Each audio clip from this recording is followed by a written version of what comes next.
A short time ago, the United States military began major combat operations in Iran.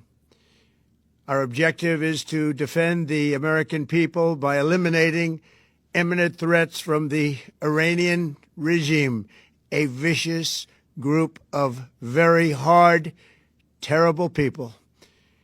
Its menacing activities directly endanger the United States, our troops, our bases overseas, and our allies throughout the world.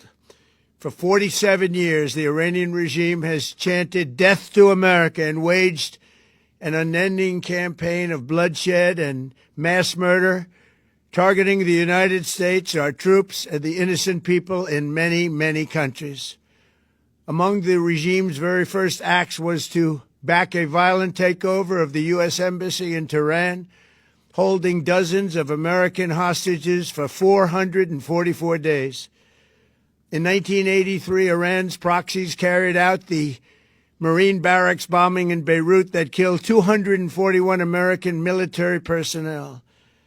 In 2000, they knew and were probably involved with the attack on the USS Cole. Many died. Iranian forces killed and maimed hundreds of American service members in Iraq. The regime's proxies have continued to launch countless attacks against American forces stationed in the Middle East in recent years, as well as U.S. naval and commercial vessels in international shipping lanes. It's been mass terror, and we're not going to put up with it any longer. From Lebanon to Yemen and Syria to Iraq, the regime has armed, trained, and funded terrorist militias that have soaked the earth with blood and guts. And it was Iran's proxy, Hamas, that launched the monstrous October 7th attacks on Israel, slaughtering more than 1,000 innocent people, including 46 Americans, while taking 12 of our citizens hostage. It was brutal, something like the world has never seen before.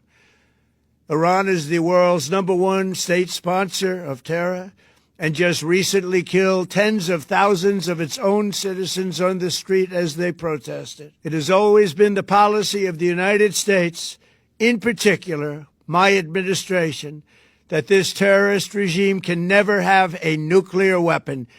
I'll say it again. They can never have a nuclear weapon.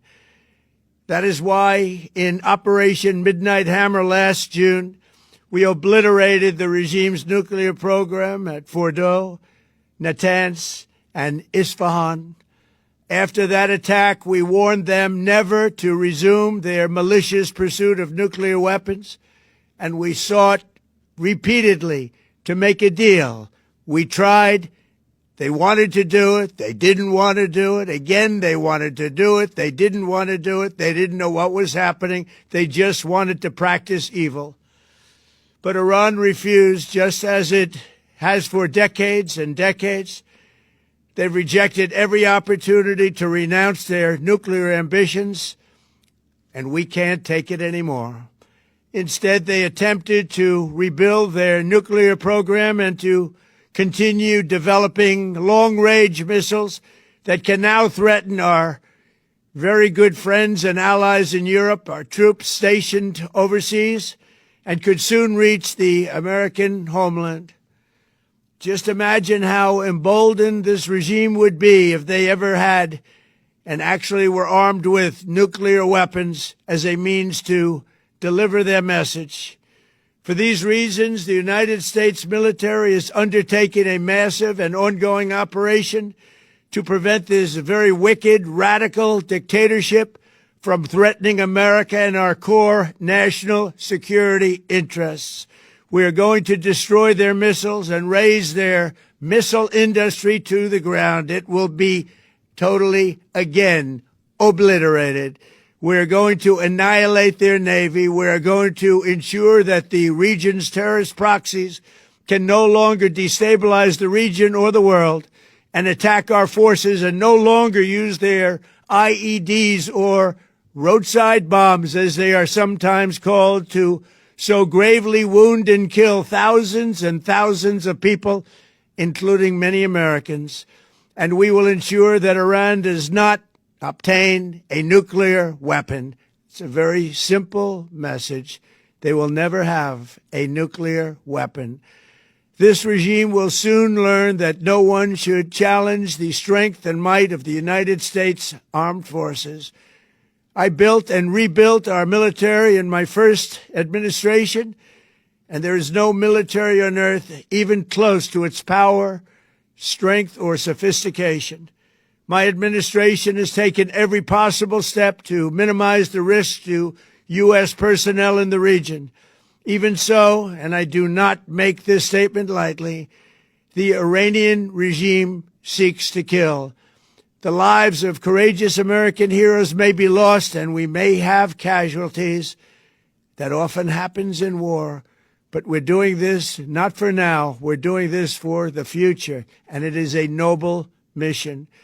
We pray for every service member as they selflessly risk their lives to ensure that Americans and our children will never be threatened by a nuclear-armed Iran.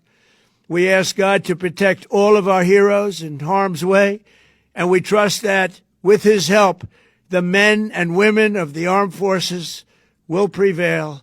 We have the greatest in the world, and they will prevail. To the members of the Islamic Revolutionary Guard, the armed forces, and all of the police, I say tonight that you must lay down your weapons and have complete immunity, or, in the alternative, face certain death.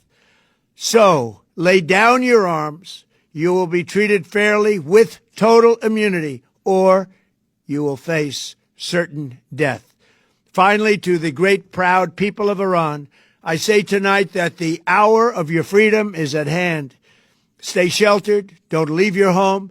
It's very dangerous outside. Bombs will be dropping everywhere. When we are finished, take over your government. It will be yours to take. This will be probably your only chance for generations. For many years, you have asked for America's help, but you never got it. No president was willing to do what I am willing to do tonight. Now you have a president who is giving you what you want. So let's see how you respond. America is backing you with overwhelming strength and devastating force. Now is the time to seize control of your destiny and to unleash the prosperous and glorious future that is close within your reach. This is the moment for action. Do not let it pass. May God bless the brave men and women of America's armed forces. May God bless the United States of America. May God bless you all. Thank you.